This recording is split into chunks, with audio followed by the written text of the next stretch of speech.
ilmiah di Roja TV dan Radio Roja. Dalam rangka menjunjung tinggi keotentikan, kejernihan hadis Nabi SAW, maka para ulama periwayat hadis pun perlu dijelaskan kesalahan mereka. Ketika seorang meriwayatkan hadis, kesalehan tidak cukup. Saksikanlah kajian Islam ilmiah di Roja TV dan Radio Roja.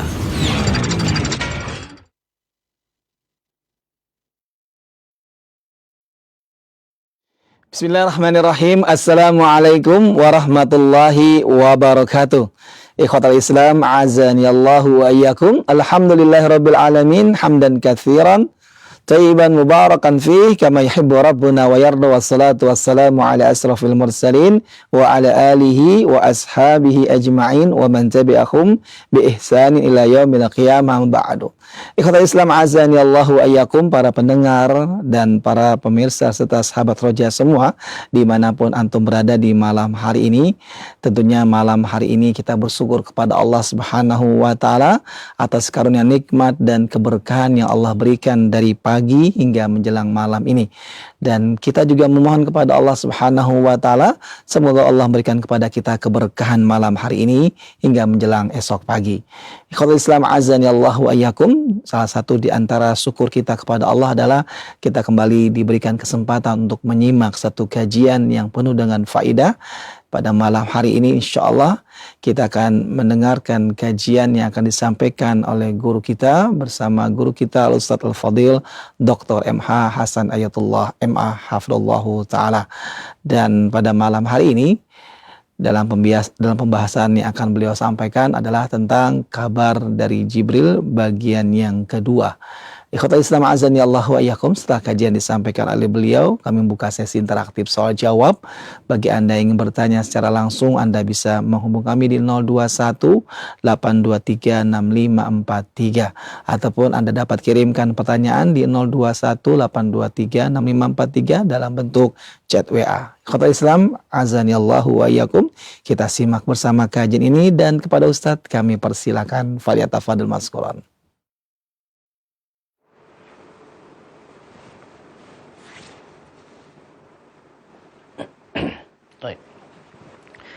Bismillahirrahmanirrahim. Alhamdulillahi rabbil alamin. Wa sallallahu wa sallama wa baraka ala abdihi wa rasulihi nabiyina Muhammad wa ala alihi wa sahbihi ajma'in. Ya ayyuhalladzina amanu taqullaha haqqa tuqatih wa la tamutunna illa wa antum muslimun. Ya ayyuhan nasu taqu rabbakum alladhi khalaqakum min nafsin wahidah wa khalaqa minha zawjaha wa batha minhuma rijalan katsiran wa nisaa'a. واتقوا الله الذي تساءلون به والأرحام إن الله كان عليكم رقيبا يا أيها الذين آمنوا اتقوا الله وقولوا قولا سديدا يصلح لكم أعمالكم ويغفر لكم ذنوبكم ومن يطع الله ورسوله فقد فاز فوزا عظيما أما بعد. Kaum muslimin dan muslimat, pemirsa Roja TV, pendengar Radio Roja dan seluruh kaum muslimin yang mengikuti kajian malam hari ini, semoga yang kita pelajari bermanfaat. Di dalam Sunan Al-Baihaqi dan disahihkan oleh Syekh Albani dalam Irwa'ul Ghalil, ada seorang dari kalangan tabi'in yang hidup di zaman Umar bin Khattab radhiyallahu anhu pernah salat Isya. Disebutkan oleh salah seorang tabi'in yang bernama Abdurrahman ibn Abi Layla, anna rajulan min qaumihi kharaja di salatil isya'i ma'a qaumihi. Ada seorang dari kaumnya dari kalangan Ansar, mereka dia ini keluar untuk salat Isya bersama kaumnya. Fasabathul jinnu fafuqida. Maka tiba-tiba dia diculik oleh jin sampai hilang, tidak diketahui kemana. Kemudian faja'at imra'atuhu ila Umar bin Khattab radhiyallahu anhu fa akhbarathu anhu. Maka istrinya datang lapar kepada Amirul Mukminin. Suaminya enggak pulang-pulang, hilang. Fasa'ala anhu qaumahu faqalu na'am. Maka Umar Al-Khattab radhiyallahu anhu tanya kepada orang-orang kampungnya, saudara kabilahnya. Maka ternyata mereka membenarkan. Kharaja yusallil isya'a fasabathul jinnu fafuqida. Tapi hilang aja. Dia keluar untuk salat Isya, tahu-tahu hilang. Maka amaraha Umar radhiyallahu anhu an tarabbasa 4 sinin. Maka Umar Khattab radhiyallahu anhu minta agar wanita itu menunggu selama 4 tahun. Artinya kalau sudah 4 tahun, maka bisalah suaminya dinyatakan hilang atau dikatakan tidak bisa kembali. Falamma madha al-4 sinin, ketika 4 tahun ini lewat, ja'at ila Amirul Mukminin fa akhbarathu al-qissah. Kembali perempuan ini menghadap ke Amirul Mukminin Umar bin Khattab dan mengingatkan kejadian itu sudah 4 tahun ini. Maka setelah Umar bin Khattab kembali cross check dan meminta keterangan dari beberapa kaumnya, maka mereka mengatakan iya, sudah demikian, fa amaraha an tatazawwaj. Maka Umar bin Khattab radhiyallahu anhu memerintahkan perempuan ini kalau mau nikah, nikah saja. Fatazawwajat. Maka perempuan ini nikah. Setelah dia melewati iddah 4 bulan 10 hari. Seperti iddahnya orang yang ditinggal wafat. Maka setelah itu menikah. Faja'a zawjuha yakhtasimuha ila Umar bin Khattab radhiyallahu anhu. Enggak berapa lama datang suaminya ini. Suaminya datang kembali, kemudian lapor kepada Umar bin Khattab radhiyallahu anhu menuntut. Kenapa ini istriku tahu-tahu sudah menikah saja dengan orang lain gitu. Maka Umar bin Khattab radhiyallahu anhu marah. Beliau mengatakan, "Yaghibu ahadukum az-zaman at-tawila la yadri ahluhu hayatahu." Bagaimana bisa salah seorang di antara kalian lama sekali tidak kelihatan di keluarganya sampai keluarganya enggak ngerti ini hidup atau sudah mati. Artinya, kamu sekarang nuntut istrimu ini punya aku, akan tetapi kamu sudah pergi lama tanpa ada berita sama sekali. Dan ini kata para ulama berkaitan dengan hak istri juga. Ketika satu pasangan mereka tinggal satu rumah, kewajiban suami memberikan nafkah baik lahir maupun batin. Dan mereka akan terus hidup bersama. Ketika suami tahu-tahu hilang, pergi tanpa ada kabar, maka ini kesalahan besar. Kesalahan besar, apalagi dengan waktu yang cukup lama, kecuali kalau memang sudah diberitahu dan mereka sepakat, saya akan kerja 2 tahun, 4 tahun, 5 tahun. Ini wallahu alam, kalau memang sudah kerja dan sepakat dan masing-masing ridha, tidak mengapa. Akan tapi kalau tiba-tiba menghilang, kemudian waktunya lama, maka di dalam pembahasan hukmul mafqud, orang yang bisa dikatakan sudah tidak akan diketemukan. Karena lama tidak pernah ada kabarnya, maka Umar bin Khattab sengaja memberikan waktu 4 tahun. Ini seperti yang juga diriwayatkan dalam Musannaf Abdul Razak dan Musannaf Ibn Abi Shaybah, bahwa Umar bin Khattab radhiyallahu anhu memberikan waktu selama 4 tahun. Maka orang tadi ketika dimarahi Umar bin Khattab, kamu kemana aja? 4 tahun ini gak ngerti beritanya, kamu tidak juga memberi kabar. Maka orang tadi mengatakan, inna li udhran ya Amirul Mukminin, aku punya alasan ini. Qala wa ma udhruk, apa alasanmu? Qala inni akhruju li salatil isya'i fasabatnil jinnu falabithtu indahum zamana. Maka dia cerita, wahai Amirul Mukminin, aku keluar salat isya. Kemudian aku diculik oleh jin. Sehingga aku tinggal di tengah mereka dengan waktu yang lama. Qala faghazahum jinnun mu'minun aw muslimun. Maka ketika aku sedang ditangkap oleh jin, aku sudah culik ini, ternyata mereka diserang oleh sekawanan jin Islam, jin Muslim. Faqataluhum faghalabu alaihim. Maka mereka berhasil mengalahkan jin yang menculik saya. Sehingga fasabau minhu sabaya fasabawni. Mereka ketika menyerang sekawanan jin Muslim ini, menyerang jin yang menculik saya, akhirnya mereka mengalahkan, memerangi dan mengalahkan. Akhirnya mereka menawan. Mereka merampas. Dan aku termasuk dalam rampasan itu. Aku ditawan di tengah mereka. Nah, ketika aku ditawan, jin-jin Muslim ini melihat aku seperti orang yang Muslim. Faqala naraka rajulan muslima wala yahillu lana an nasbiyak. Kami melihat kamu ini orang Muslim. Dan gak pantas kami menawan sesama Muslim. Fakhayyaruni bainal muqami indahum wa bainal qufuli ila ahli fakhtartul qufula ila ahli. Maka mereka memberikan aku pilihan. Silahkan, antum mau tinggal bersama kami atau mau pulang ke keluargamu. Maka aku segera pilih, aku mau keluar, aku mau pulang ke keluargaku. Qala fa aqbalu ma'i.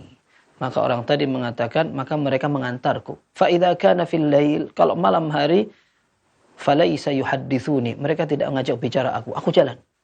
Mereka menuntunku untuk jalan kembali ke alam manusia. Wa idza kana fin nahari fa asa attabi'uhu. Kalau siang hari, maka yang aku lakukan, aku mengikuti satu tongkat. Wallahu alam bagaimana alam yang dialami, ya, bagaimana dunia mereka. Yang jelas, ini jin ketika siang hari berwujud tongkat saja, diikuti oleh orang ini. Kalau malam, mereka mungkin sudah leluasa, akan tetapi tidak ngajak bicara. Sampai aku berhasil untuk pulang. Maka Umar bin Khattab radhiyallahu anhu bertanya, "Wa ma kana ta'amuka fihim?" Yang kamu makan selama ini apa? Maka dia mengatakan, "Al-ful wa ma lam yudhkar ismullahi alaih." Yang aku makan selama ini adalah kacang-kacangan dan termasuk setiap makanan yang tidak disebutkan nama Allah. Kemudian ditanya, "Wa ma kana syarabuka fihim?" Kata Umar bin Khattab, "Apa yang kamu minum?" Qal al-jadaf. Yang aku minum adalah al-jadaf. Al-jadaf itu apa? Al-jadaf itu adalah ma la yukhammaru minasyarab, minuman yang tidak ditutupi, gitu. Maka fa amarahu Umar fa khayyarahu baina sadaqihi wa baina imra'atihi. Maka Umar bin Khattab radhiyallahu anhu memaklumi itu, lalu memberikan pilihan. Silahkan sekarang kamu mau milih mahar kamu dikembalikan oleh perempuan itu karena dia sudah menikah dengan laki-laki lain, atau kamu memang tetap bersikeras untuk mengambil kembali istrimu. Kalau mengambil kembali boleh, nanti ditunggu sama iddahnya, diceraikan, kemudian lewati masa iddah baru kembali ke kamu. Ini dimasukkan dalam pembahasan fikih orang-orang yang hilang. Tapi pelajarannya, ketika orang yang sholat saja mungkin sekali bisa diculik oleh jin. Kalau kita berbicara, apa kira-kira yang membuat orang sampai diculik, kemudian hilang. Dan memang ini bukan sesuatu yang mustahil. Di hari-hari kita ini, di zaman kita ada orang-orang seperti itu. Terkadang ada orang yang ketika mereka bercerita, subhanallah, nyupir ambulan, tidak ngerti apa-apa. Seperti jalan lurus saja. Lurus jalan ini. Tidak ada belok-belok dan tidak ada masalah. Dia tidak ngantuk. Tapi ternyata tiba-tiba saja dia sudah taruh di tengah sawah. Ya. Dia nyetir ambulan, kemudian jalan yang dia lewati tidak ada masalah. Sama sekali. Tapi kenapa tiba-tiba macet? Kemudian ketika dia sadar, ternyata tiba-tiba dia sudah di tengah sawah. Dan tidak mungkin menurut dia, saya dengan mobil saya ini tiba-tiba jalan dengan lurus-lurus aja begini, tahu-tahu di tengah sawah begitu. Dia tidak ngantuk. Tapi tahu-tahu seperti itu. Dan saya pernah juga mendengar berita tentang tetangga-tetangga yang sempat hilang. Alhamdulillah tidak seperti sang tabi'in yang hilang sampai 4 tahun. Dia hilangnya beberapa hari, ada 3 hari barangkali. Akan tetapi selama 3 hari itu tidak diketahui, tiba-tiba diketemukan di atas plafon rumahnya. Dia tidak naik, tidak manjat dia. Tetapi memang dia cerita, saya diculik oleh orang. Kemudian dia tidak bisa makan. Tidak cocok dia, tidak bisa makan. Sehingga kurus badannya, orang seperti orang sakit dan seterusnya. Kita katakan bahwa ini sunnatullah dan mungkin saja terjadi. Kalau seandainya kisah ini memang ternyata terjadi di kalangan orang-orang saleh, maka di kalangan orang-orang biasa seperti kita mungkin saja terjadi. Dan ternyata di antara pelajarannya, ketika ada model makanan yang disantap oleh jin-jin kafir. Setiap makanan yang tidak diucapkan nama Allah Azza wa Jalla. Dan dalam sebuah hadis yang sahih, Nabi SAW menyatakan, apabila seorang masuk rumah dan dia tidak mengucapkan nama Allah, maka syaitan akan saling menyeru di antara mereka, adraktumul mabit, selamat ya, kalian dapat tempat tinggal malam ini. Ketika sang tuan rumah tidak juga mengucap nama Allah ketika makan, maka setan akan mengatakan di antara mereka, adraktumul mabita wal asya, selamat, kalian mendapatkan tempat tinggal beserta hidangannya.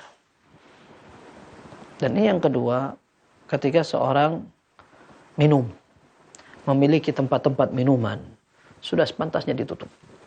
Ya, ditutup. Terutama di malam hari. Ketika seorang akan tidur dan menyisakan air minum, usahakan tempat dan bejana wadah itu, entah makanan atau minuman, ditutup. Ya. Nabi SAW dalam Sahih Muslim mengatakan, "Ghattul ina'a wa awkus siqa." Tutupilah tempat-tempat wadah-wadah gelas-gelas itu. Ya, fa inna fis sanati lailatun yanzilu fiha waba. Karena kurun waktu 1 tahun ini ada 1 malam sebuah penyakit lewat di malam itu. Tidak diketahui kapan malam itu. Yanzilu fiha waba. La yamurru bi ina'in laysa alaihi ghita' aw siqa'in laysa alaihi wika' illa nazala fihi min dhalikal waba. Tidaklah dia di malam itu ada turun penyakit, kemudian mendapati ada satu wadah tidak ada tutupnya, ada satu tempat minum tidak ada tutupnya kecuali nyemplung di dalam wadah itu. Wabak, penyakit menular. Dan seorang tidak mengetahui bagaimana bahaya dari penyakit menular itu, bisa jadi keras, bisa tidak. Bahkan dulu ketika kita belajar, dosen kita mengatakan, menukil dari perkataan Asy-Syaukani kalau tidak salah, qila innahu yusabbibul maut. Ada yang mengatakan itu bisa menyebabkan kematian. Maka sunnah yang kelihatannya sepele dan menjadi kebiasaan, para ulama mengatakan itu tidak wajib. Menutup minuman, makanan, tidak wajib. Akan tapi kita lihat bagaimana efek dan dampaknya ketika seorang perhatian dengan sebuah sunnah, maka hidupnya teratur dan terjaga, bisa selamat. Kaum muslimin rahimana wa rahimakumullah, kita melanjutkan pembahasan Al-Jami' As-Saghir atau Sahih Al-Jami' As-Saghir, dan masih dalam pembahasan tentang informasi dan kabar berita dari Jibril ketika beliau suka datang mengunjungi Nabi sallallahu alaihi wasallam, memberikan kabar gembira, memberi wahyu dan seterusnya. Ada seorang ulama dari kalangan salaf di abad ke-3, namanya Hassan ibn Atiyah rahimahullah. Beliau wafat di tahun 240. Beliau pernah mengatakan, inna Jibril nazala bis sunnati ala Rasulillah sallallahu alaihi wasallam kama nazala alaihi bil Quran. Sungguhnya Jibril mendatangi Nabi sallallahu alaihi wasallam sambil menyampaikan al-hadis atau as-sunnah, sebagaimana Jibril datang kepada Nabi sallallahu alaihi wasallam sambil menyampaikan Al-Qur'an. Yang kita bahas ini bukan Al-Qur'an, akan tetapi ini juga wahyu yang dipegangi dan dijadikan pertimbangan, pedoman dan pijakan. Jibril datang dan memberikan wahyu dari Allah Azza wa Jalla. Baik. Kita sampai pada hadis yang ke-68. Nabi sallallahu alaihi wasallam bersabda dalam hadis Abu Hurairah radhiyallahu an, diriwayatkan oleh Imam Ahmad, Abu Dawud, Tirmidzi, Al-Baihaqi.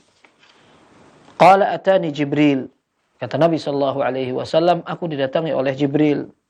Faqala inni kuntu ataituka al-barihah. Kata Jibril, tadi malam aku datang ke rumahmu. Falam yamna'ni an akuna dakhaltu alayka al-baita alladhi kunta fihi illa annahu kana 'ala al-babi tamathil. Tidak ada yang menghalangiku masuk. Aku sudah datang ke rumahmu, tapi aku enggak jadi masuk. Kenapa? Tidak ada yang menghalangi aku untuk masuk ke rumahmu kecuali karena di pintu itu ada tamathil. Tamathil itu apa? Tamathil itu adalah gambar makhluk bernyawa. Ya, gambar makhluk bernyawa. Wa kana fil baiti qiramu sitrin fihi tamathil, dan di rumahmu ada tirai. Ya, ada tirai meskipun tirai itu khafif. Ya, qiram itu adalah kain yang memang ringan, tipis, tapi dijadikan kelambu atau tirai penghalang. Cuman di sini ada tamathilnya, ada kayak berhala. Jadi timthal itu artinya berhala, tapi maksudnya apa? Maksudnya gambar yang ada ruhnya, gambar makhluk bernyawa. Makanya dalam sebuah riwayat yang diriwayatkan dengan sanad yang sahih, Jibril mengatakan, "Kaifa adkhulu wa fi baitika sitrun fihi tamathilu khailin wa rijal?" Bagaimana aku akan masuk rumahmu sementara di rumahmu ada gambar kuda, ya, dan ada gambar orang. Di situ ada gambar orang. Ini bukan gambar yang maju, modern, mirip banget seperti zaman sekarang. Tidak. Orang dulu gambarnya seadanya dan sebisanya. Pun demikian rupanya gambar orang itu bisa diketahui. Ini gambar orang. Nah, kita tidak bayangkan gambar yang mirip seperti sekarang. Ini sudah bahkan mungkin kalau digerakkan sudah seperti makhluk bernyawa. Tetapi dulu gambar seadanya. Ternyata dalam hadis ini dikatakan tamathil, seperti gambar makhluk bernyawa yang dapat menghalangi Jibril masuk ke rumah itu. Wa kana fil baiti kalb. Ini ada masalah lain. Di rumahmu ya Rasul ada anjing. Maka Jibril mengatakan, sekarang ini kita perlu perbaikan.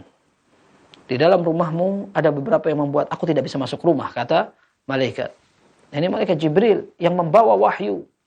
Dan dalam riwayat yang sahih disebutkan dalam Sahih Muslim, Jibril mengatakan, "Inna la nadkhulu baitan fihi kalbun wala surah." Kami tidak akan masuk rumah yang di situ ada gambar makhluk bernyawa maupun ada anjingnya. Dalam riwayat lain dikatakan, ini disebutkan dalam Sunan An-Nasa'i dan dihasankan oleh Syekh Albani, la tadkhulul malaikatu baitan fihi juljulun wala jaras. Malaikat tidak akan masuk ke dalam rumah yang ada juljul dan jaras, dua-duanya lonceng. Cuman kata para ulama, al-jaras ini lonceng besar, kemudian al-juljul adalah jaras atau lonceng kecil. Lonceng kecil biasanya digantung di dalam rumah. Terkadang digantung di leher hewan. Terkadang digantung bahkan di telinga perempuan. Atau bukan di telinga, afwan, di kaki. Ya, di kaki. Ini disebutkan oleh Al-Munawi rahimahullah dalam Faidul Qadir kalau tidak salah. Beliau mengatakan ini lonceng biasa ditaruh di kaki perempuan sehingga ada suaranya kayak gitu. Ini juga ada yang ditaruh di hewan. Nah, ternyata membuat malaikat tidak masuk rumah. Bahkan kalau mereka bepergian, kemudian membawa hewan yang ada loncengnya, mereka tidak mau datang dan menemani.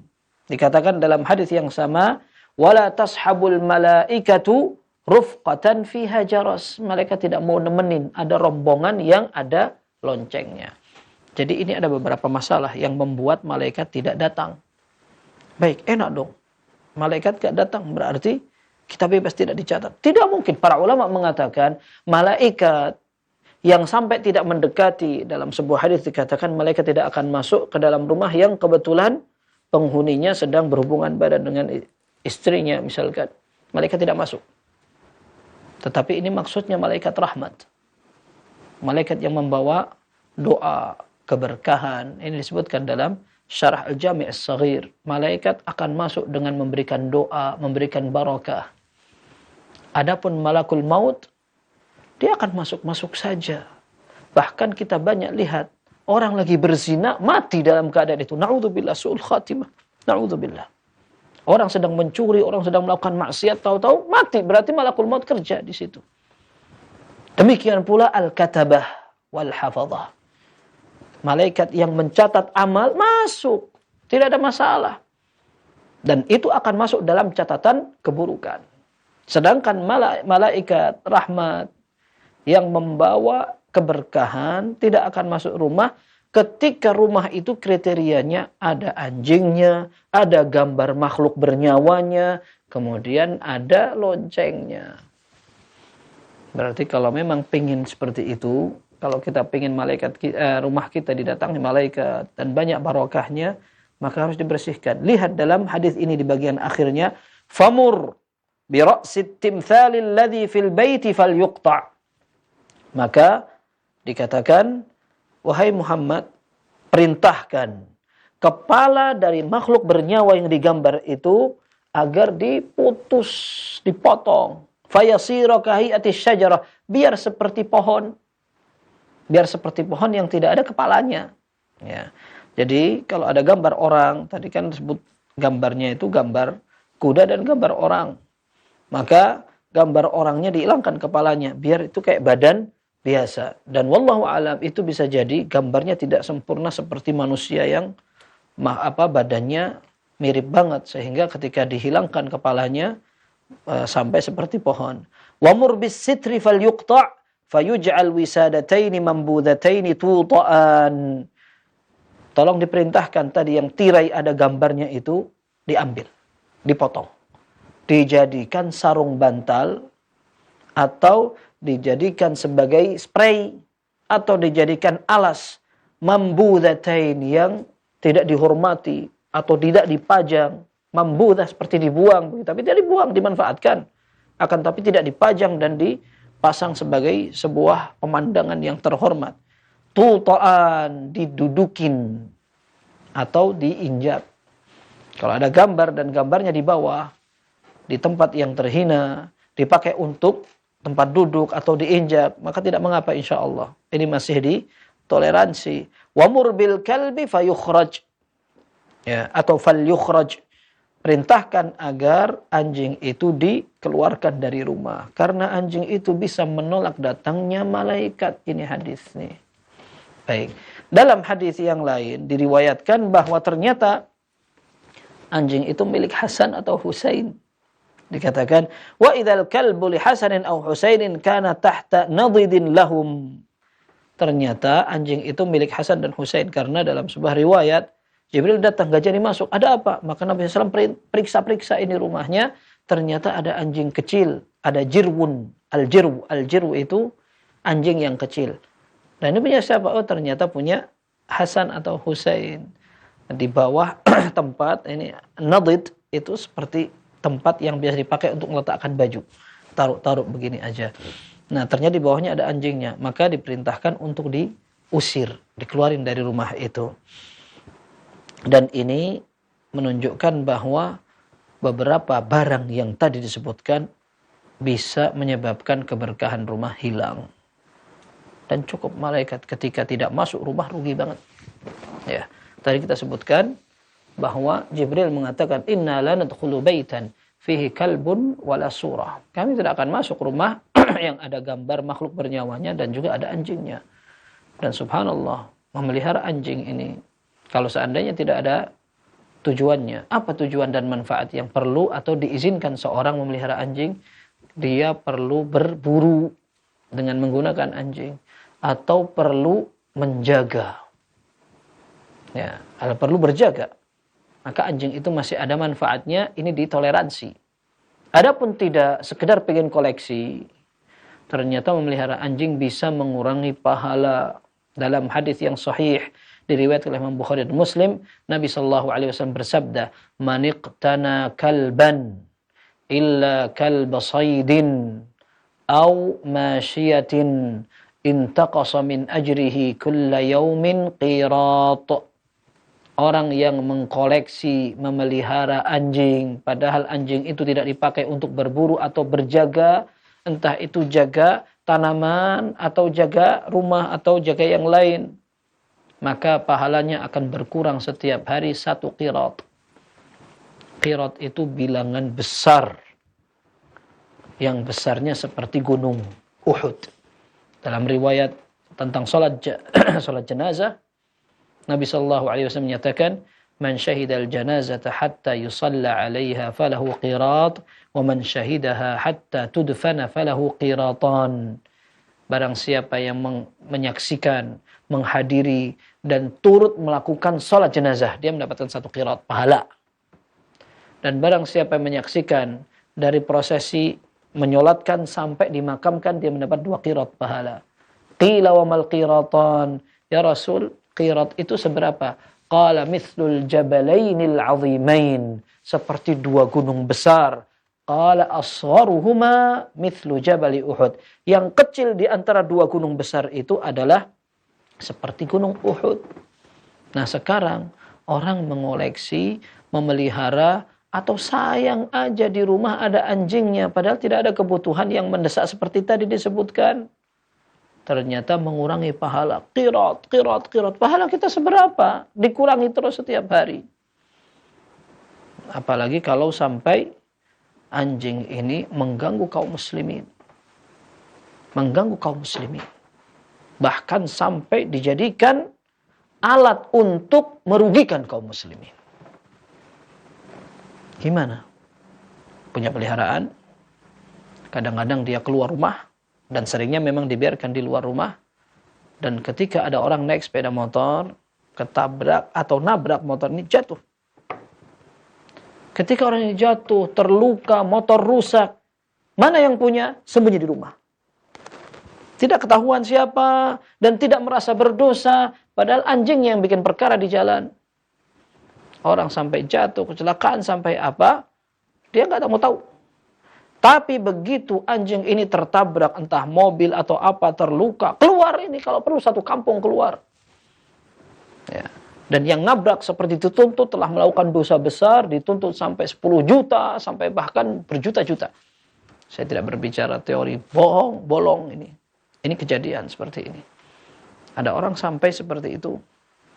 Sudah anjing ini membuat berbagai perkara tidak berkah, ternyata ada orang memang sengaja menggunakannya sebagai kezaliman lain. Maka kalau yang melakukan ini tidak ngerti agama Islam, ini pun sudah merusak tatanan sosial. Bagaimana seandainya ini orang muslim dan tahu? Maka hendaklah masing-masing takut kepada Allah ketika seorang sudah merugikan orang lain. Nah, maka ini tadi yang menyebutkan tentang boroknya, ya, borok dan salahnya ketika seorang memelihara itu, atau termasuk yang memang memelihara atau mengkoleksi atau menyimpan atau memajang gambar-gambar makhluk bernyawa. Kita merasa rugi sekali ketika malaikatur rahmah tidak masuk ke rumah kita, tidak mendoakan, tidak perhatian dengan kita dan menaburkan keberkahan. Ya. Maka rumah seorang muslim adalah rumah yang bernuansa ibadah, diliputi dengan ketenangan. Ketenangan itu lahir batin. Rumah dijadikan tempat salat, rumah dijadikan baca Al-Quran, saling menasehati, kemudian menjadi rumah yang bertakwa kepada Allah. Adapun rumah yang selalu pecah, di sana sini banyak masalah, tidak digunakan untuk beribadah, bahkan maksiat tiap saat, bahkan mengganggu dan melukai, merugikan tetangga, merugikan kaum muslimin. Na'udzubillah. Malaikat tidak masuk, syaitan yang terus akan menaungi, bahkan membuat ini menjadi relasi sejati, ya, setan manusia dan setan dari bangsa jin, wal'iyadzubillah. Baik, ini pembahasan hadis yang pertama. Kemudian hadis yang kedua, ada kabar Jibril yang lain yang diriwayatkan oleh Imam Muslim dari sahabat Abu Hurairah radhiyallahu an. Nabi sallallahu alaihi wasallam bersabda, "Atani Jibril faqala ya Rasulullah, hadhihi Khadijatu qad atatka ma'aha ina'un fihi idamun aw ta'amun aw syarab." Kata Jibril, "Wahai Rasul, ini lihat, Khadijah telah datang. Dia membawa wadah yang ada makanan, ada lauknya, ada minumannya. Fa idza hiya qad atatka, apabila dia telah datang dan sampai kepadamu, faqra 'alaiha salam min rabbiha wa minni." Kalau dia nyampe kepada kamu, sampaikan salam kepada dia dari Rabbnya dan dariku, kata Jibril. Ya, salamnya ada dua, yang satu dari Allah, yang satu dari malaikat. Wa basyirha bi baitin fil jannati min qasab la sakhaba fiha wala nasab. Dan berikan kabar gembira kepada Khadijah radhiyallahu anha, dia akan memiliki rumah di surga dari rangkaian mutiara, permata, yang di dalamnya ada lubangnya, indah sekali dan betul-betul bersusun. Ya, dikatakan demikian. La sakhaba fiha, tidak ada suara keras, teriak-teriak, wala nasab, dan tidak ada capek sama sekali di sana. Ini adalah manqabah, kelebihan dan keistimewaan maupun kedudukan mulia istri Nabi sallallahu alaihi wasallam, Khadijah radhiyallahu anha. Khadijah bintu Khuwailid, istri tercinta, orang terhormat, bangsawan dan cantik, kemudian orang pertama beriman kepada Rasulullah sallallahu alaihi wasallam. Sampai Al-Munawi rahimahullah memberikan istilah Allah memberikan pahala ganjaran seperti kedudukan Khadijah radhiyallahu anha. Ketika orang-orang susah bahkan memusuhi dakwah Nabi sallallahu alaihi wasallam, tanpa ada kesulitan sama sekali Khadijah percaya kepada suaminya. Tanpa perlu mengangkat suara, mengeluarkan tenaga, Khadijah radhiyallahu anha bahkan mengeluarkan tenaga untuk membela dakwah Nabi sallallahu alaihi wasallam. Maka Allah kasih pahala yang setimpal. Sebagaimana beliau mudah beriman, kemudian tidak perlu mengeraskan, meninggikan, bahkan capek dalam mendakwahi Khadijah, maka Allah Subhanahu wa taala memberikan beliau rumah di surga yang tidak ada capeknya di sana, tidak ada suara-suara berisik dan orang-orang teriak-teriak. Sebagaimana Khadijah radhiyallahu anha, istri yang paling dicintai Nabi sallallahu alaihi wasallam, sampai dalam Sahih Muslim Nabi sallallahu alaihi wasallam menyatakan, "Inni ruziqtu hubbaha." Allah memberikan aku rizki berupa kecintaan kepada istriku ini. Sampai Aisyah radhiyallahu anha mengatakan, saya tidak pernah cemburu kepada seorang wanita, bahkan sampai mati aku masih cemburu daripada Khadijah ini. Khadijah sudah mati, bahkan kadang-kadang Aisyah radhiyallahu anha mengatakan, apa yang kamu harapkan dari orang tua? Maksudnya Khadijah karena memang tua, tapi sudah wafat radhiyallahu anha. Akan tetapi kecemburuan Aisyah radhiyallahu anha karena memang Nabi sallallahu alaihi wasallam sering tidak bisa mengungkapkan dan sering tidak bisa menyembunyikan kecintaannya. Sampai ketika ada seorang saudari dari Khadijah radhiyallahu anha terdengar suaranya, Nabi SAW mengatakan, innaha halah. Ini suaranya Halah. Halah adalah Khadijah saudarinya Khadijah, dan memang dalam suara keduanya ada kemiripan. Sampai Nabi SAW teringat-ingat dengan istrinya. Oh, mirip sekali dengan Khadijah radhiyallahu anha. Dan beliau mengatakan dalam Sahih Bukhari dan Muslim, ketika memuji Khadijah radhiyallahu anha, innaha kanat wa kanat wa kanat. Ini istriku ini dulu dia begini, dipuji-puji terus seperti itu. Wa kana li minha walad. Satu-satunya istri yang memiliki anak dariku. Sementara dari istri yang lain tidak ada. Hanya dari Juwairiyah, bukan istri. Nabi sallallahu alaihi wasallam memiliki anak Ibrahim radhiyallahu anhu. Sementara sisa dari putra-putri Rasul sallallahu alaihi wasallam dari Khadijah radhiyallahu anha. Sehingga Nabi SAW cinta sekali, dan memang tanpa alasan, bukan tanpa alasan. Khadijah radhiyallahu anha sebagai orang terpandang, orang kaya, beliau menjadi tameng dakwah Rasul sallallahu alaihi wasallam. Maka Nabi sallallahu alaihi wasallam sampai menyebutkan dalam hadis yang sahih dalam Sahih Muslim, beliau pernah mengatakan, khairu nisaiha Maryam bintu Imran wa khairu nisaiha Khadijah bintu Khuwailid. Kata Rasul sallallahu alaihi wasallam, wanita terbaik dari umatnya adalah Maryam bintu Imran, dan wanita terbaik di tengah umatnya adalah Khadijah radhiyallahu anha wa ardhaha.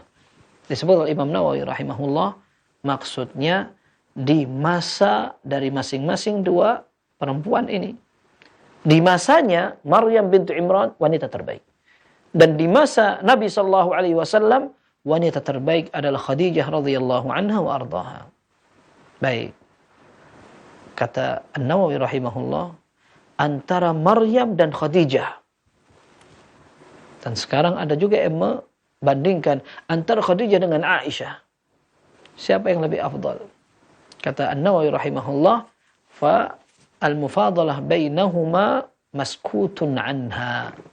Kata An-Nawawi rahimahullah, Yang disebutkan adalah Maryam terbaik di zamannya, Khadijah terbaik di zamannya. Adapun dibandingkan antara Maryam dan Khadijah siapa yang lebih bagus, maskutun anha, tidak disebutkan dalam hadis itu. Tidak perlu dibahas, kurang kerjaan. Demikian pula ketika ada orang yang ingin bandingkan antara Khadijah dengan Aisyah radhiyallahu anha, kurang kerjaan. Cukup kita mengetahui bahwa mereka adalah ummahatul mukminin, memiliki kedudukan, ketakwaan, keimanan, keilmuan, dan mereka akan menjadi istri Nabi sallallahu alaihi wasallam di hari kiamat. Dan kita berdoa semoga Allah Azza wa Jalla mengumpulkan kita bersama mereka di hari kiamat. Dan cukuplah kita berbangga ketika kita memiliki ibu-ibu. Ibu kita ummahatul mukminin. Mereka ibu kita. Otomatis kita tidak rela ketika ada orang yang mencela ibu kita, membicarakan mereka dengan kejelekan dan keburukan, apalagi tuduhan-tuduhan yang miring bahkan keji. Maka sudah sepantasnya seorang mukmin ahlus sunnah membela ummahatul mukminin ketika ada orang-orang yang berani untuk menuduh bahkan mencela. Dan tidak bakal dipadukan antara orang yang selalu mencela Aisyah radhiyallahu anha bahkan menuduh yang berzina dengan orang ahlus sunnah yang mengagungkan sunnah dan termasuk membela loyal kepada keluarga Nabi sallallahu alaihi wasallam, termasuk istri-istrinya. Baik. Ini merupakan keistimewaan Khadijah radhiyallahu anha sampai diucapkan dan dititipin salam oleh malaikat Jibril bahkan dari Allah Subhanahu wa taala, sampai kata Ibnul Qayyim rahimahullah dalam kitab Zadul Ma'ad, beliau mengatakan hadhihi khassah. Ini adalah situasi dan kondisi khusus sekali. Nah, dikatakan la tu'rafu limra'atin siwaha. Tidak ada seorang wanita yang bisa sama dengan ini siapapun dia. Sampai diberikan titipan salam dari Allah Subhanahu wa taala dan dari malaikatnya. Nah, dan ini menunjukkan bahwa ada sebagian hamba Allah ketika mereka masih hidup ternyata dibokingkan tempat di surga. Dan surga berarti sudah ada. Dan orang mutafawitun, bertingkat-tingkat. Nanti mereka ada di dalam surga. Ketika Umar bin Khattab radhiyallahu anhu masih hidup di tengah para sahabat, ternyata Nabi SAW menyatakan Umar bin Khattab punya istana di dalam surga. Bahkan di situ ada seorang wanita yang sedang berwudu. Dan ini Umar bin Khattab radhiyallahu anhu, termasuk Khadijah radhiyallahu anha, ketika dengan detail diberitahu fabashshirha bil jannati min qasab. Ya, ada surga yang terbuat dari qasab. Qasab itu adalah rangkaian dari mutiara. Disebutkan artinya al-qasabul lu'lu'atil mujawwaf. Ya, jadi rangkaian dari mutiara yang di dalamnya lubang. Artinya ada rongga untuk ditempati dan itu indah sekali. Itu indah sekali dan memang ketika kita membayangkan bagaimana kondisi istana atau rumah di surga, kita tidak bisa membayangkan. Sekarang saja di lingkungan masyarakat kita, kalau ada orang yang membuat rumah kemudian tembok atau pintu atau jam dinding atau beberapa perkakas dibuat dari emas. Kalau dulu kita sedang berbicara dengan teman-teman Arab, mobil yang di dashboardnya gitu, orang kaya kadang-kadang ada yang pesan, saya pingin dashboardnya itu dibuat dari kayu gaharu, sehingga tidak perlu ada pasang-pasang parfum. Itu mobil sudah bau wangi terus karena memang dibuat dari kayu gaharu. Orang mungkin akan melihatkan bagaimana kelebihan hartanya, sampai dia membuat rumah seperti lambang kemewahan yang tidak kebayang. Anggap saja misalkan ada orang punya istana kemudian dari marmer, itu sudah menunjukkan keindahan luar biasa. Bagaimana kalau saya dari emas, bagaimana kalau saya dari permata. Dan di surga disebutkan seperti itu. Ini menunjukkan bagaimana kenikmatan itu sudah lewat dari bayangan orang. Dan memang ada dalam hadis dikatakan, a'dadtu li'ibadi ma la 'ainun ra'at wa la udhunun sami'at wa la khatara 'ala qalbi bashar. Aku sudah siapkan untuk hamba-hambaku, kata Allah, surga yang tidak bisa dibayangkan, tidak pernah dilihat dan tidak pernah didengarkan. Dan ini adalah kabar gembira untuk orang-orang beriman. Hadis ketiga. Nabi SAW bersabda dalam hadis Abu Sa'id Al-Khudri, diriwayatkan oleh Imam Muslim, Imam Ahmad, At-Tirmidzi dan Ibnu Majah. Hadis ini juga diriwayatkan oleh Ubadah bin Samit radhiyallahu anhu dalam Musnad Imam Ahmad, Ibnu Majah, Ibnu Hibban dan Al-Hakim. Nabi SAW bersabda, ini dalam hadis yang ke-70, Atani Jibril, Jibril mendatangiku. Faqala ya Muhammad, wahai Muhammad, ishtakait, kamu sakit ya? Qultu na'am, iya, aku lagi sakit. Qala bismillahi arqika min kulli syai'in yu'dhika min syarri kulli nafsin wa 'ainin hasidin. Dengan nama Allah aku meruqyah kamu dari setiap sesuatu yang menyakiti kamu dan setiap jiwa atau ain yang hasad. Mata, tatapan mata yang hasad. Bismillahi arqika wallahu yashfika. Nah, dengan nama Allah aku meruqyahmu wahai Muhammad dan semoga Allah Azza wa Jalla memberikan kamu kesembuhan. Ini namanya ruqyah. Dalam beberapa riwayat disebut dari Abu Hurairah radhiyallahu an, Rasul sallallahu alaihi wasallam menyatakan, "Ala arqika kama raqani Jibril," atau kama qala sallallahu alaihi wasallam. Mau enggak kamu tak ruqyah seperti dulu Jibril meruqyah aku? Lalu disebutkan ini, Bismillahi arqika min kulli syai'in yu'dhika wa min syarri kulli nafsin aw 'ainin hasidin. Bismillahi arqik Allah yashfik. Ya, ini namanya ruqyah. Ruqyah itu artinya membaca jampi-jampi atau ungkapan dan lafaz-lafaz. Jampi ini, qomat kamit dan bacaan dilakukan oleh beberapa dukun, tetapi juga dilakukan dengan cara yang benar. Ketika yang dibaca adalah Al-Quran, yang dibaca adalah doa dan zikir, maka ini dibolehkan. Di zaman sebagian sahabat belum masuk Islam, ada sebagian mereka yang meruqyah dan membaca jampi-jampi untuk memberikan pengobatan. Dia melapor kepada Nabi SAW ketika sudah masuk Islam. Inna kunna narqi fil jahiliyah. Ya Rasul, kami dulu di masa jahiliyah juga suka meruqyah. Ini yang lapor adalah seorang sahabat yang bernama Auf ibn Malik al-Asy'ari radhiyallahu an. Dia mengatakan, ya Rasulullah, dulu kami di masa jahiliyah meruqyah. Maka Nabi SAW menyatakan, a'ridu alayya ruqakum. Coba tunjukkan kepadaku bagaimana ruqyah kalian. Fa innahu la ba'sa birruqa ma lam yakun fihi syirik. Tidak apa-apa orang melakukan ruqyah, membaca-baca selama tidak ada kesyirikannya di situ. Minta bantuan jin, apalagi ada kekufuran, sujud kepada selain Allah, kemudian mencampur antara bacaan yang hak dengan yang tidak hak. Maka ini yang namanya mantra. Mantra itu jampi-jampi. Tapi rupanya meskipun sebagian masyarakat menyangka bahwa itu adalah praktek yang dibolehkan, akan tapi ketika ada kesyirikan atau ketidakjelasan atau campur aduk yang hak dan yang batil untuk cari uang, untuk mencampur adukkan syariat dengan yang lain, ini namanya kemungkaran dan kebatilan. Maka Suyuti rahimahullah, beliau mengatakan ruqyah diizinkan dengan 3 syarat. Yang pertama dengan Al-Quran atau dengan nama Allah Subhanahu wa taala seperti yang disampaikan Jibril, Bismillahi arqika, aku ruqyah kamu dengan nama Allah Azza wa Jalla. Dengan nama Allah, dengan Al-Quran dibacakan surat Al-Baqarah, Al-Ikhlas, Al-Falaq, An-Nas, surat Al-Fatihah. Enggak apa-apa. Ini yang pertama. Yang kedua, menggunakan bahasa Arab. Kenapa pakai bahasa Arab? Karena bahasa Arab adalah bahasa yang tegas, yang jelas. Tidak mungkin ada orang nyampur adukkan antara bahasa Arab dengan yang lain. Karena dikhawatirkan ketika orang menggunakan bahasa asing, akhirnya lafaz-lafaz Al-Quran dicampur-campur sehingga tidak jelas dan itu masuk dalam ranah mantra nanti.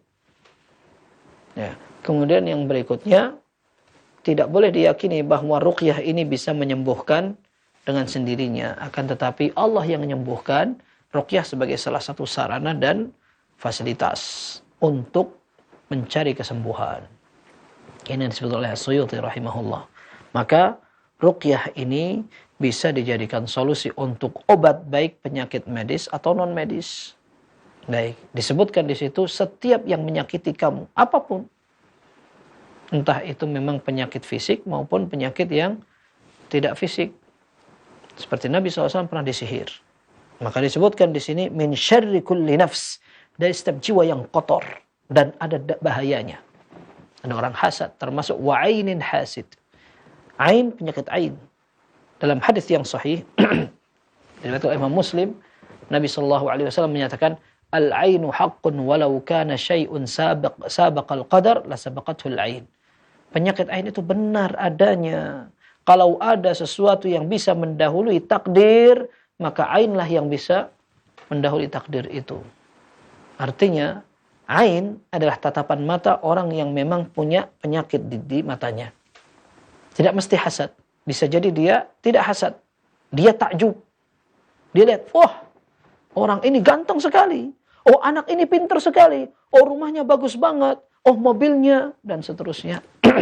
Maka dengan tatapan dia, karena dia takjub, atau dia terheran-heran, menarik, tapi ternyata di matanya ada penyakit ain itu, maka orang yang dilihat bisa langsung sakit. Bahkan sakitnya parah. Sehingga Nabi SAW ketika terjadi penyakit ain di kalangan para sahabat, sebagian sahabat melihat ada saudaranya kulitnya kelihatan putih sampai dia mengatakan, aku tidak pernah melihat ada kulit putih seputih ini, lebih putih dari kulitnya seorang gadis. Langsung jatuh.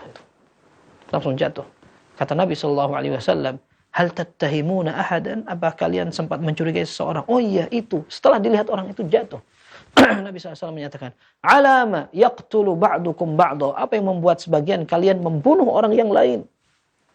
Apa yang membuat sebagian kalian membunuh saudaranya? Nah, fa idza ra'a ahadukum ma yu'jibuhu falyubarrik. Hendaklah sebagian kalian apabila melihat sesuatu yang menakjubkan, membaca keberkahan. Ya, membaca keberkahan atau mendoakan keberkahan. Allahumma barik fihi. Ya Allah, berikan keberkahan pada orang itu. Atau Allahumma barik alaihi. Artinya sama. Ya Allah, berikan keberkahan. Sehingga kalaulah qadarallah, seandainya mudah-mudahan tidak, orang itu ternyata punya penyakit ain, maka tidak akan ngefek. Ya. Nabi SAW menyatakan apa? Dalam hadis itu, wa idza istughsiltum faghsilu. Kalau kalian diminta untuk mandi atau berwudu, maka jangan nolak. Segera. Dan ini memang salah satu solusi yang paling tepat. Ketika ada orang tiba-tiba sakit karena dilihat oleh seseorang dan orang ini ternyata dicurigai. Kenapa orang itu sakit setelah dilihat oleh tamu ini misalkan. Dan tamu ini misalkan menyeramkan sekali. Dia lihat kok kayaknya tatapannya itu beda gitu. Orang itu sakit setelah datangi tamu itu. Ini kayaknya curiga ini. Jangan-jangan karena tamu itu ngelihatin anaknya terus. Lihatin rumahnya, ngelihatin apanya begitu. Wah, tahu-tahu sakit. Oh, kayaknya gara-gara dia. Misalkan ada orang punya curiga dengan seseorang. Maka kalau seandainya itu memang orangnya, maka dia diperintah untuk wudu. Diperintah untuk wudu. Setelah wudu, ini air bekas wudunya diambil lagi. Kemudian dia disuruh untuk mencuci bagian di dalam sarungnya. Kemudian setelah itu dia disuruh untuk mandi.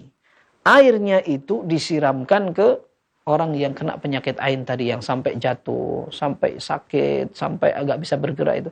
Disiramin pakai air itu. Insya Allah sembuh. Itu adalah solusi nabawi. Karena ketika terjadi di kalangan sahabat, ada orang dilihat kulitnya wah putih sekali, kemudian jatuh dia, Nabi SAW perintahkan sang sahabat yang dicurigai tadi untuk berwudu, kemudian untuk membasuh dan mandi, bahkan airnya itu kemudian disiramkan ke itu. Faka'annama kharaja min iqal, atau yang semacamnya, atau kama qala sallallahu alaihi wasallam, Nabi SAW periwayat ini mengatakan, maka orang tadi yang disiram pakai air bekas wudu orang tadi itu kayak seperti bangun dari ikatan. Seperti bangun dari tidur kemudian sembuh, tidak ada apa-apa. Seperti tidak ada masalah sama sekali. Ya, berarti memang seperti itu. Itu kalau orang yang dicurigai betul-betul dia ternyata menjadi penyebab penyakit ain. Tetapi karena penyakit ain ini tidak bisa diprediksi kepastiannya. Tidak bisa diketahui kepastiannya. Oh, ini dari itu, nggak bisa dipastikan. Tapi mungkin ada indikasi orang itu lihatnya kayak beneran begitu. Nah, yang seperti ini merupakan indikasi, tapi belum menjadi sesuatu yang pasti. Nah, maka Nabi SAW menyatakan, wa idzastughsiltum faghsilu, kalau kalian diminta untuk mandi, jangan nolak. Mandi saja. Suruh wudu sudah. Kalau memang ternyata penyebabnya kita, maka alhamdulillah dia akan sembuh.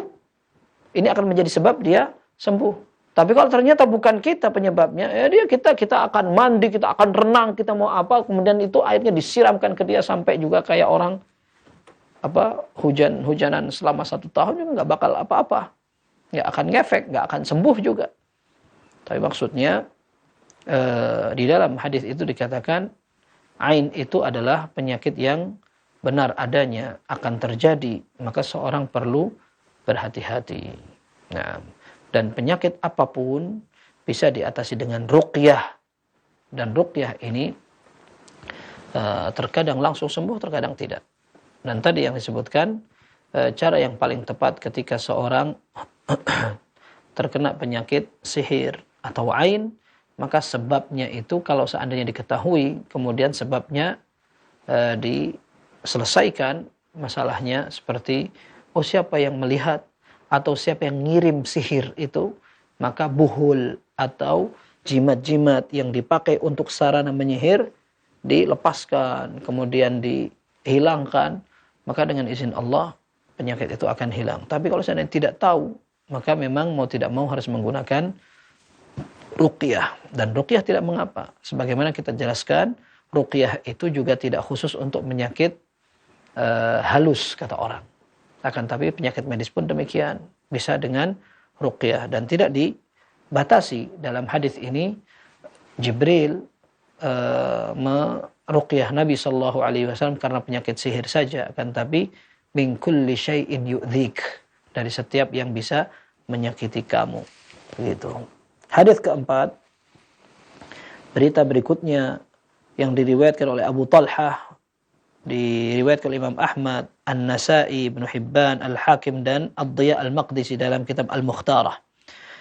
Atani Jibril mendatangiku, faqala ya Muhammad, wahai Muhammad, ama yurdika anna rabbaka azza wa jalla yaqul, tidakkah engkau ridhakah kamu kalau Rabbmu mengatakan, innahu la yusalli alaika min ummatika ahadun salatan illa sallaitu alaihi biha 10. Sungguhnya tidak ada satu umatmu yang mengucapkan salawat kepada engkau wahai Muhammad, kecuali aku akan balas dia 10 kali lipat.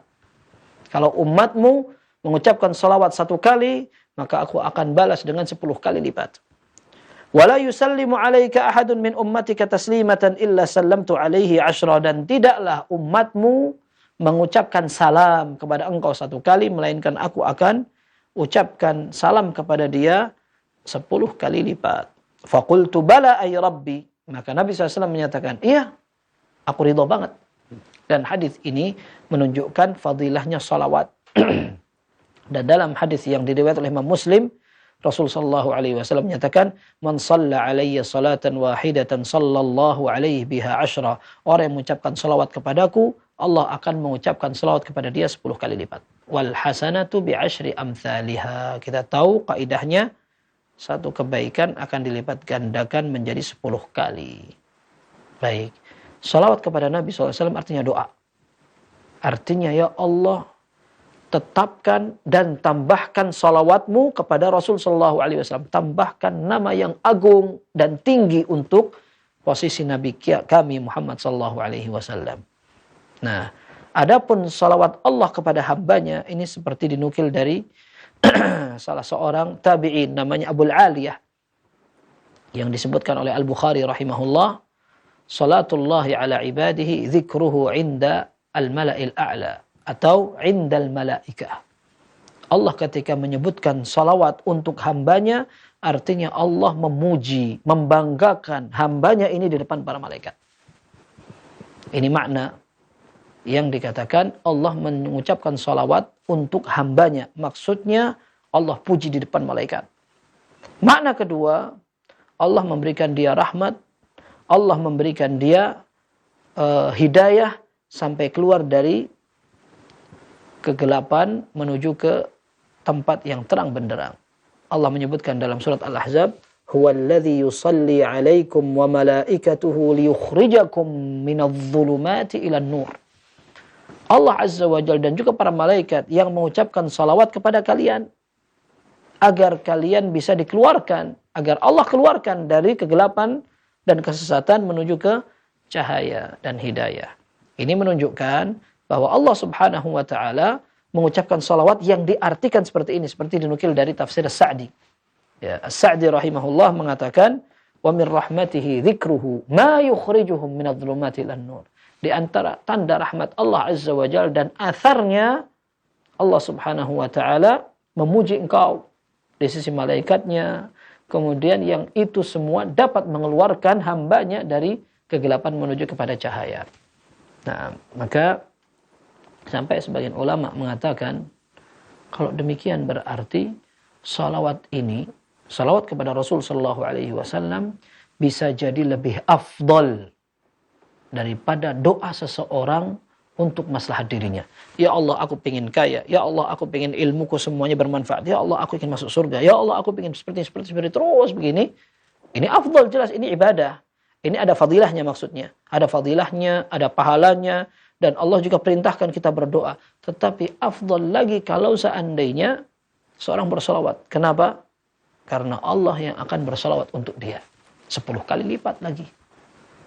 Maka salawat ini bisa lebih afdal dari doa seseorang untuk dirinya sendiri. Ketika dia berdoa untuk dirinya sendiri, dia hanya mendapatkan pahala, yaitu yang dia panjatkan. Akan tetapi ketika dia bersalawat kepada Nabi Sallallahu Alaihi Wasallam, maka dia akan mendapatkan 10 kali lipat. Ya, tentunya ketika seseorang bisa menggabungkan dua-duanya, maka itu yang afdal. Bahkan para ulama juga mengatakan bahwa di antara adab seorang berdoa, dia perlu memulai dengan pujian kepada Allah sekaligus bersalawat kepada Nabi Sallallahu Alaihi Wasallam. Dalam hadis juga yang sahih dikatakan, Nabi Sallallahu Alaihi Wasallam pernah mendengar ada orang berdoa tapi tidak sempat mengucapkan salawat, tidak memuji Allah Azza wa Jal.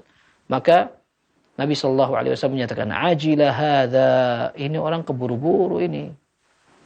"Fa idza da'a ahadukum falyabda bihamdillahi wath-thana'i 'alaihi, thumma liyusalli 'alayya, thumma liyad'u ba'du bima syaa'," atau kama qala sallallahu alaihi wasallam. Nabi SAW mengatakan, kalau ada orang yang mau berdoa, hendaklah dia memulai dengan pujian kepada Allah. Setelah itu nambahin dengan berselawat kepadaku. Setelah itu dia mau berdoa apa saja silahkan. Ya, ini adalah adab dalam berdoa, seperti itu. Baik, ini yang keempat, dan kita tutup dengan hadis yang kelima. Nabi Sallallahu Alaihi Wasallam menyebutkan dari hadis Ibnu Abbas, diriwayatkan oleh Imam At-Tabarani, Al-Hakim, Al-Baihaqi dalam Syu'abul Iman, termasuk Al-Mukhtar, Ad-Diya Al-Maqdisi dalam kitab Al-Hadithul Mukhtarah. Dalam hadis yang ke-72 disebutkan, "Atani Jibril," aku didatangi oleh Jibril. Faqala ya Muhammad, ia mengatakan, wahai Muhammad, innallaha azza wa jal la'anal khamra. Sungguhnya Allah Subhanahu wa taala melaknat khamr. Ini ada 10 biji nih yang dilaknat oleh Allah Azza wa Jalla, dan setiap yang dilaknat Allah maka itu dosa besar. Setiap yang dilaknat Allah maka ini dosa besar. Ada 10 yang dilaknat oleh Allah di sini. Yang pertama, innallaha la'anal khamr. Allah melaknat minuman keras. Minuman keras apa? Yang bisa memabukkan, membuat akal orang hilang, seperti dalam riwayat Umar bin Khattab radhiyallahu an, wal khamru ma khamaral aql. Khamr itu yang bisa membuat akal orang hilang, tertutup. Apapun bentuk dan bahannya, dari anggur, dari tape, dari barang apapun, bahkan dulu di Madinah khamr dibuat dari kurma. Ditimbun lama, dicampur ini, dibuat begini sampai menjadi arak dan khamr, minuman keras, menghilangkan akal seseorang, dilaknat oleh Allah Subhanahu wa taala. Kita lihat siapa saja yang dilaknat di sini, disebutkan wa'asiraha, dan orang yang memerasnya, membuatnya. Kemudian wa mu'tasiraha, dan orang yang juga membuatnya. Al-Munawi rahimahullah mengatakan, yang pertama membuat untuk orang lain, yang kedua membuat untuk diri sendiri. Ya, dua-duanya. Termasuk yang mesen, nggak ada beda. Ya, dia mungkin dibuatkan orang lain. Maka dikatakan tadi wa'asiraha, orang yang memeras. Meras untuk siapa? Untuk dirinya atau untuk orang lain? Untuk orang lain. Maka yang pesen juga kena di situ. Wasyaribaha, dan orang yang meminum. Yang minum minuman keras itu dia akan kena laknat Allah Azza wa Jalla. Wahamilaha, yang membawakan. Wal mahmulata ilaih, dan orang yang dibawain. Ya pesan, lalu dibawain. Ekspedisi, dibeliin atau apa. Wa bai'aha, orang yang jualan. Wa mubta'aha, orang yang membeli. Wa saqiha, orang yang memberi minum, menyuguhkan. Wa musqiha, dalam riwayat lain dikatakan wa mustaqaha, orang yang minta dituangin, minta dilayanin. Baik, ada 10 ini di sini.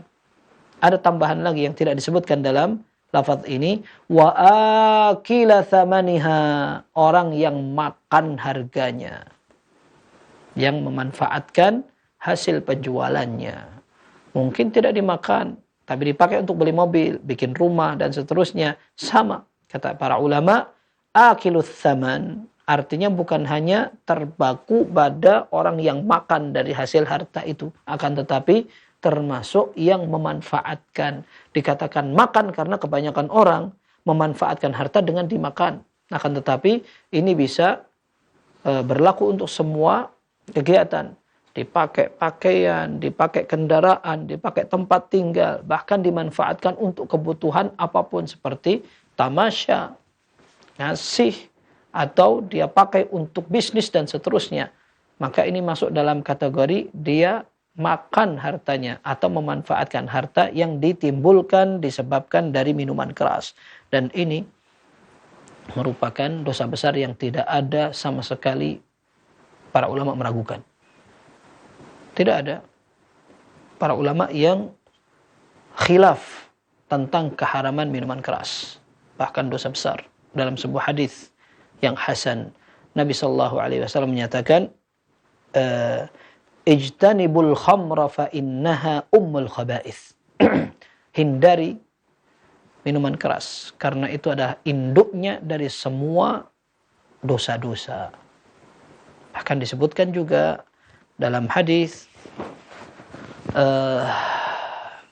dalam Sahih Muslim, Nabi SAW menyatakan, Inna 'ala Allahi ahdan liman syaribal khamr an yasqiyaha tinatal hibal. Ya. Tinatal khibal. Ya, dikatakan dalam hadis khabal, ya, min tinatil khabal. Sungguhnya Allah Azza wa Jalla ingin berkomitmen menyiapkan orang yang minum minuman keras akan diberi minum dari tinatil khabal. Tinatul khabal, apa itu? Sebagian sahabat bertanya, ya Rasulullah, ma huwa tinatul khabal? Apa yang dikatakan dengan tinatul khabal? Minuman yang akan dikasihkan kepada para peminum minuman keras. Nanti pada hari kiamat mereka akan dikasih itu. Nabi SAW menyatakan, araku ahlin nar, keringatnya penghuni neraka. Au usaratu ahlin nar, usaratu ahlin nar, nanah-nanahnya. Nanah yang keluar dari tubuh para penghuni neraka ini akan dikumpulkan kemudian dipaksa untuk diminum oleh orang yang pernah mabuk-mabukan. Jadi yang mabuk ini dia melakukan dosa besar, dan ternyata dosa besar ini rentetan semuanya kena. Allah mengatakan wala ta'awanu 'alal itsmi wal 'udwan. Jangan kalian bekerja sama dalam dosa dan permusuhan. Maka semua yang dilaknat ada 10 nih. Ya. Orang yang memeras, orang yang mesen, orang yang jual, yang beli, yang bawa ekspedisinya, kemudian orang yang menjadi sebab perantaranya, kemudian orang yang jadi ramusaji dan seterusnya. Orang yang mau dilayani. Ternyata dilaknat semua oleh Allah Subhanahu wa taala. Na'udzubillah.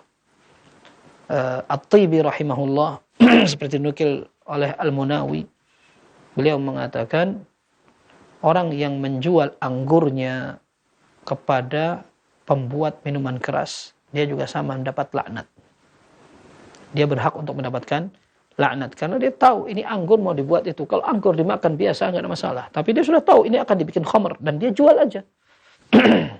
Ini juga termasuk kecipratan laknatnya. Kemudian kata Al-Munawi rahimahullah, sebagian orang bisa mengumpulkan dari 10 sifat ini. Dia pengepul, pengedar, peminum, kadang dia yang menyajikan, kadang dia minta juga disajikan, kadang dia memerah untuk diri sendiri atau untuk orang lain, dan seterusnya. Bahkan ada sebagian orang bisa semuanya. Na'udzubillah.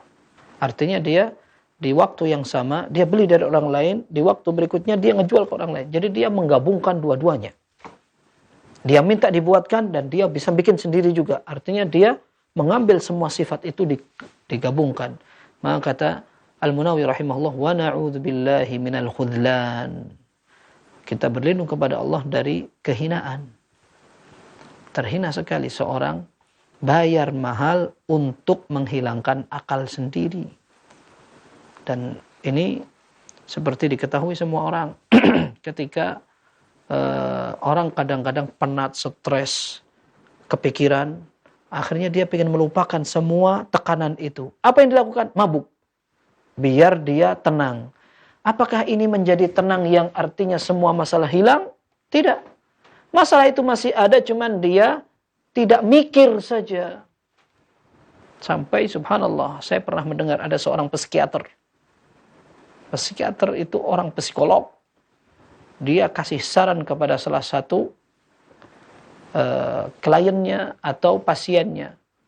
Ya nggak apa-apalah, sekali-kali minum minuman keras itu biar kamu agak tenang sedikit. Itu bukan salah namanya tenang, tapi itu membuat dia tidak mikir. Bahkan masalah masih banyak. Seperti orang punya hutang. Dia bingung sekali. Apa langkah yang tepat untuk dikerjakan? Bayar hutangnya. Bukan malah dia mabuk kemudian jadi tidak mikirin hutang. Ini kan pemikiran yang kita katakan tolol. Ya.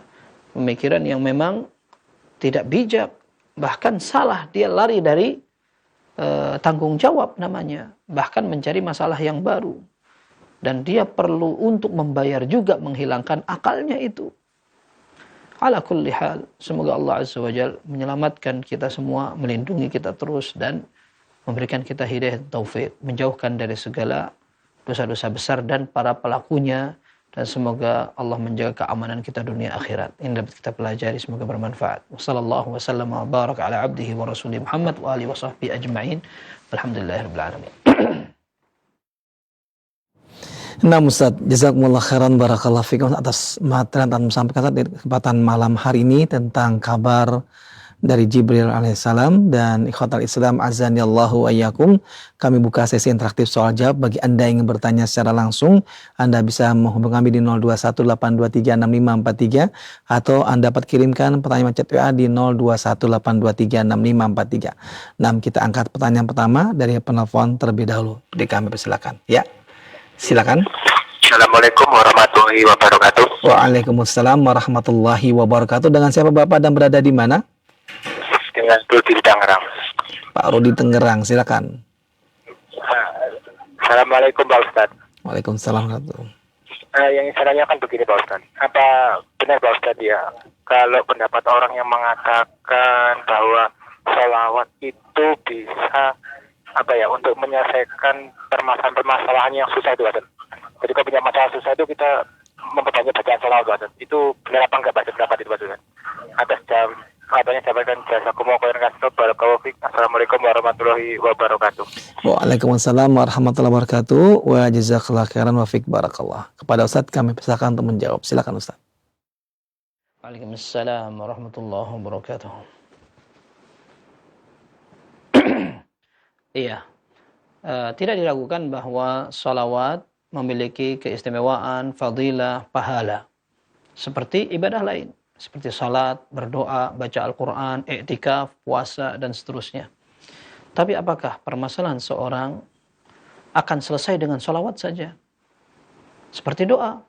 Kita minta kepada Allah agar semua urusan kita dipermudah.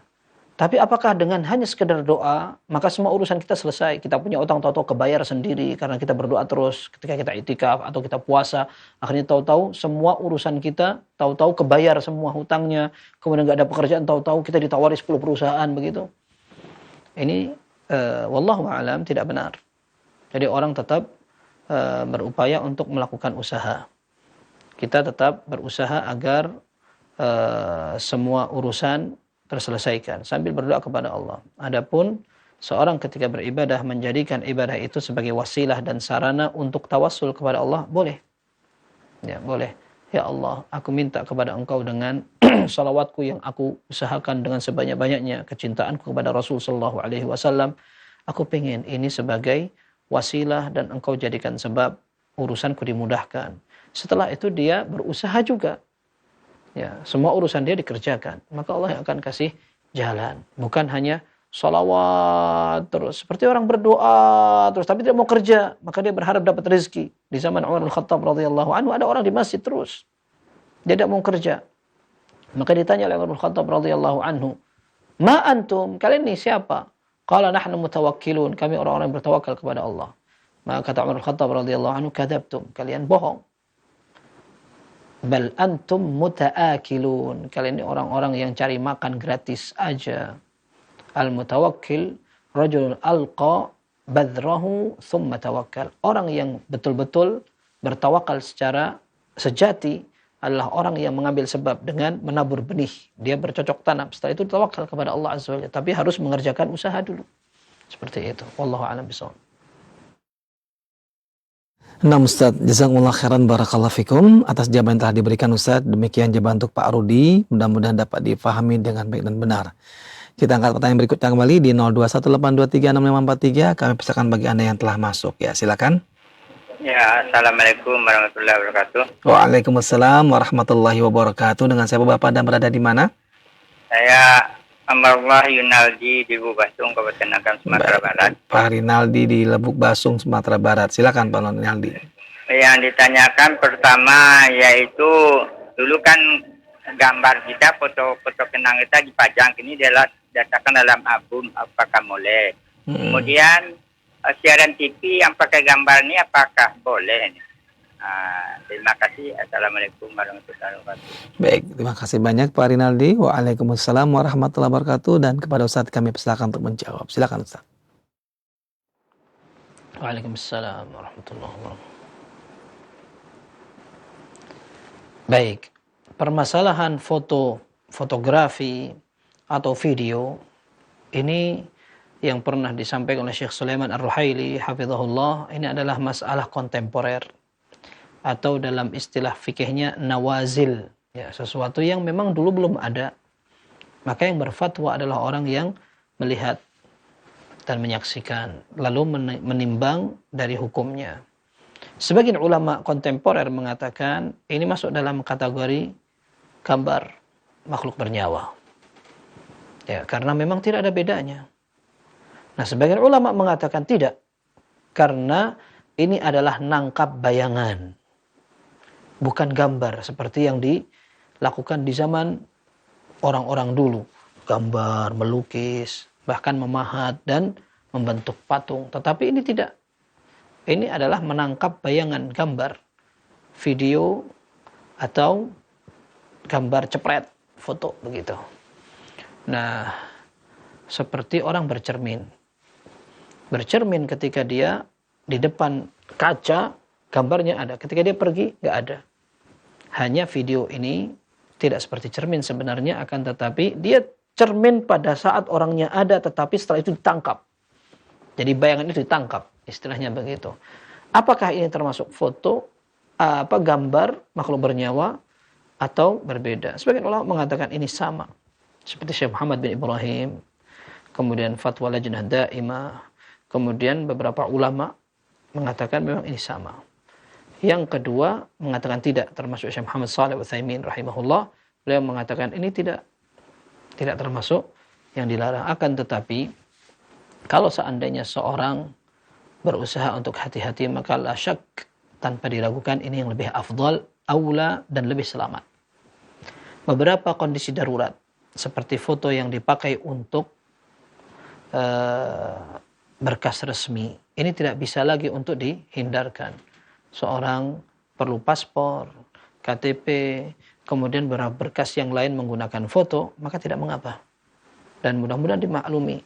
Akan tetapi ketika seorang hanya ingin selfie, mengenang, mengingat atau apa, ini yang perlu dihindari. Apalagi kalau seandainya foto-foto seperti itu akan dapat menghilangkan keberkahan, wa na'udzubillah, menjadi sebab orang tidak suka, hasad, dan kena penyakit ain. Video sama. Ya, bahkan ada sebuah disertasi tentang hukum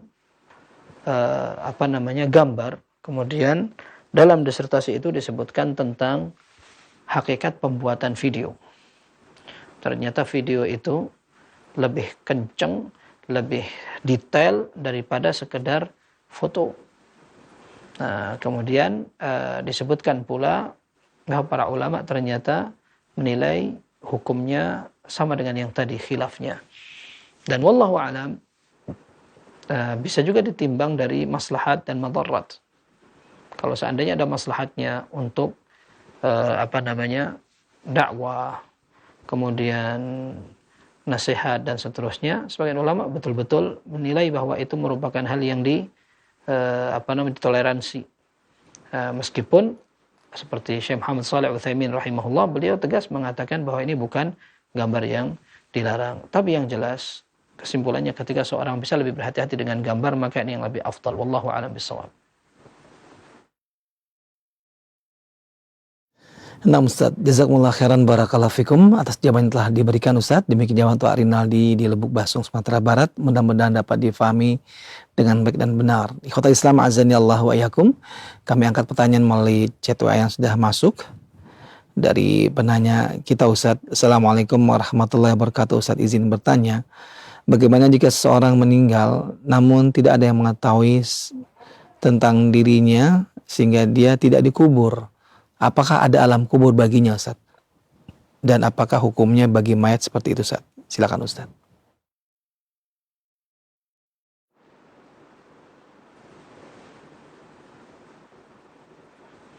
Baik, seorang muslim terhormat ketika dia hidup dan setelah wafat, maka di antara hak seorang muslim yang harus ditunaikan oleh muslim yang lain adalah diurus jenazahnya. Para ulama mengatakan pengurusan jenazah adalah fardu kifayah. Fardu kifayah alias wajib. Tidak gugur kewajiban itu sampai ada yang menjadi wakil kaum muslimin mengurus jenazahnya. Kalau ternyata semua tidak mau mengerjakan, maka dosa itu akan berlaku untuk semua. Kalau seandainya tidak diketahui, aman. Tetapi kalau seandainya diketahui, maka kaum muslimin memiliki kewajiban untuk memakamkan, memandikan sebelumnya dan mengkafani, lalu dimakamkan secara layak dan disolatkan sebelumnya.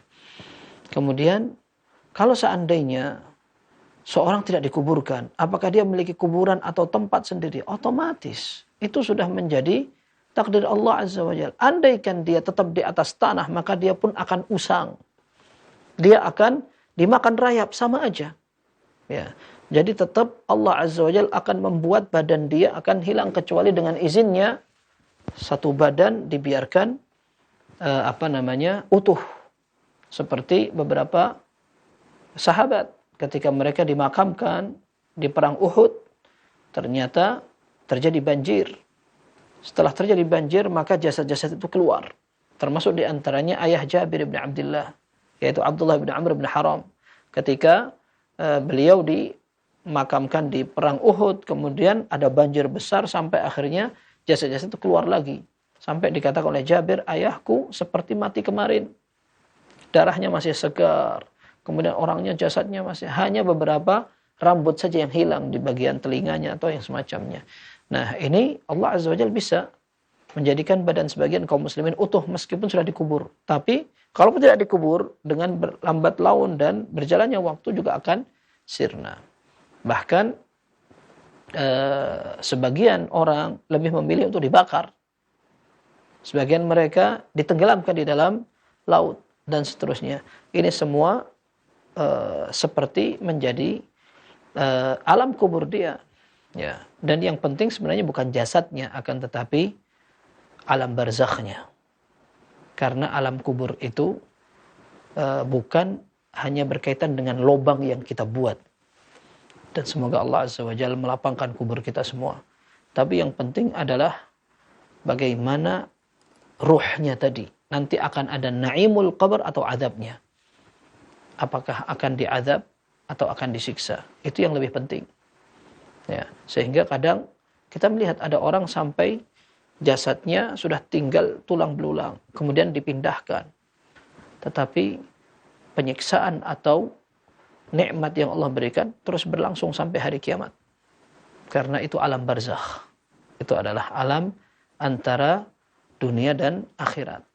Allah akan memberikan kenikmatan untuk orang yang memang berhak, dan Allah Azza wa Jalla akan menghukum orang yang memang banyak dosanya. Na'udzubillah. Baik. Wallahu a'lam bishawab. Nah Ustaz, jazakumullah khairan barakallahu fikum atas jawaban yang telah diberikan Ustaz, dan pertanyaan dari chat WA yang telah kami sampaikan kepada Ustaz merupakan pertanyaan terakhir di kesempatan malam hari ini Ustaz. Dan sebelum kita akhiri perjumpaan kita ini di malam hari ini, kami minta kepada Ustaz menyampaikan ikhtitam. Silakan Ustaz. Udah. Baik. Alhamdulillah ikhwas sekalian. Sedikit banyak ketika kita diberi kesempatan oleh Allah Azza wa Jalla untuk mengenal sunnah Nabi SAW. Sunnah dalam artian ajaran beliau. Dan di antara sunnah beliau memang ada yang sunnah, yang tidak wajib. Ada sebagian yang wajib, ada sebagian yang sunnah. Ketika yang sunnah itu pun kita bisa kerjakan, maka kita tidak ragu itu yang afdol dan itu yang ideal.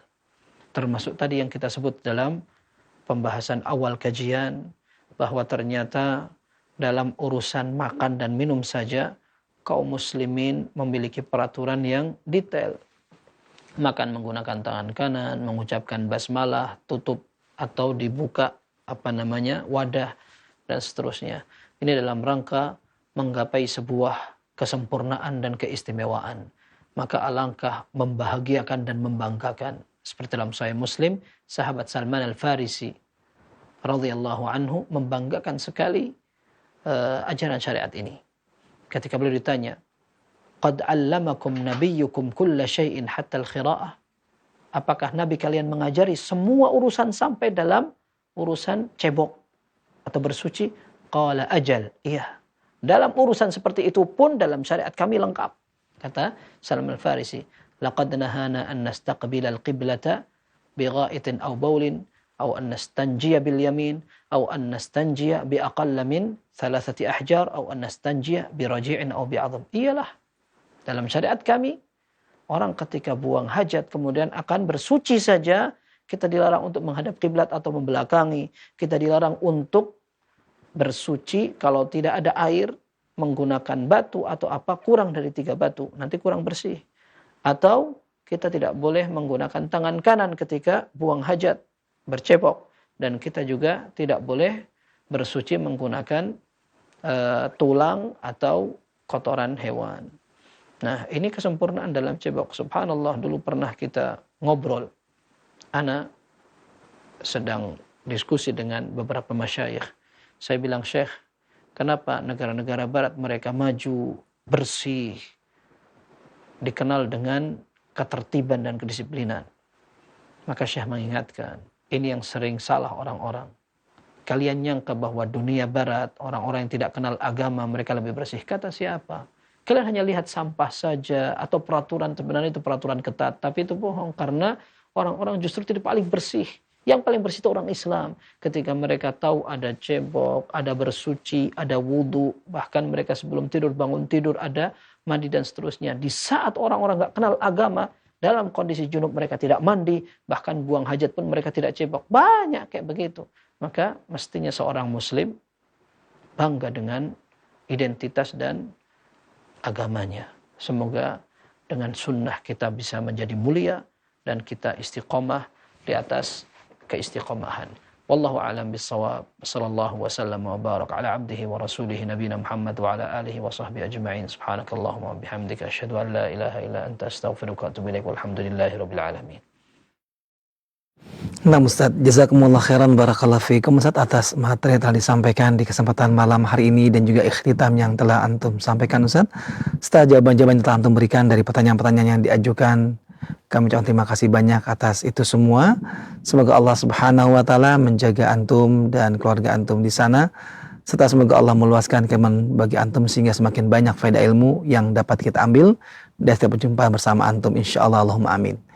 Dan juga rekan-rekan kami di Kru Roja, rekan-rekan kami Kru Roja Cilengsi, dan juga rekan-rekan kami di STDI Jember, semoga Allah Subhanahu wa taala memudahkan bagi kita untuk dapat terus menghadirkan kajian-kajian ini di tengah-tengah kalangan keluarga kaum muslimin. Allahumma amin insyaallah. Jazakumullah khairan barakallahu fikum untuk semua rekan-rekan kru kami. Dan juga untuk Anda ikhwatal Islam azani Allahu ayyakum yang telah bersama kami dari awal hingga akhir. Kami ucapkan terima kasih banyak atas kebersamaan Anda. Nantikan kembali insyaallah kajian kitab Sahih Jami' Shaghir insyaallah pada kajian berikutnya, dan tentunya kita mohon kepada Allah Subhanahu wa taala memudahkan bagi kita mengamalkan ilmu yang telah kita dapatkan. Akhir kalam, tetap jaga kesehatan di malam hari ini. Semoga Allah memberikan keberkahan kepada kita semuanya hingga esok pagi. Billahi taufiq wal hidayah. Wassalamualaikum warahmatullahi wabarakatuh.